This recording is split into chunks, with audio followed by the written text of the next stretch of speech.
என் நெஞ்சிற்கினிய கடகராசி நேயர்களே, பிறரை இதயத்தில் வைத்து உயர்த்தக்கூடிய அற்புத மனிதர்களே, நீங்கள் உயர்கிற போதெல்லாம் எனக்கு ஒரு மகிழ்ச்சியா இருக்கு. கடகராசிக்காரங்களுக்கு என்ன அப்படின்னு பார்த்தீங்கன்னா, வாழ்க்கையில துன்பப்பட்டிருக்கலாம், பெருந்துன்பப்பட்டிருக்கலாம், தீராத துன்பப்பட்டிருக்கலாம். ஆனா இந்த மாதிரி கஷ்டம் வரக்கூடாதுங்க. வாழ்க்கையில அப்படி ஒரு கஷ்டங்க, எதிரிக்கு கூட அப்படி வரக்கூடாதுங்க துன்பம். அப்படிங்கிற மாதிரி கடந்த 5 ஆண்டுகளாக கடகராசிக்காரர்கள் பட்ட துன்பம் அதிகம்.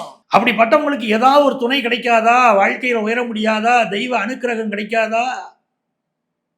அப்படின்னு கவலைப்பட்டுக்கிட்டு இருந்தவங்களுக்கு குரு பகவான் வருகிறார் பாருங்க. 12ஆம் இடத்தில் இதுவரை இருந்த குரு பகவான், நிறைய செலவை அள்ளி அள்ளி கொடுத்த குரு பகவான் இப்ப நம்ம ராசியை நோக்கி வராரு. ராசிக்குள்ள குரு பகவான் வராருன்னா நம்ம தாங்க இனிமே ராசியான மனிதர்கள். நம்மளுடைய வாழ்க்கையில பண பற்றாக்குறைங்கிறது இருக்காதுங்க. இந்த ஓராண்டுல நீங்க மகிழ்ச்சி அடைவீங்க. குரு பகவானுடைய அனுக்கிரகம் பெற்று இந்த ஆண்டுல பினான்சியலா வேற லெவலுக்கு போவீங்க. வாழ்க்கையில் ஒரு பெரிய வளர்ச்சியை நோக்கி நீங்க போவீங்க.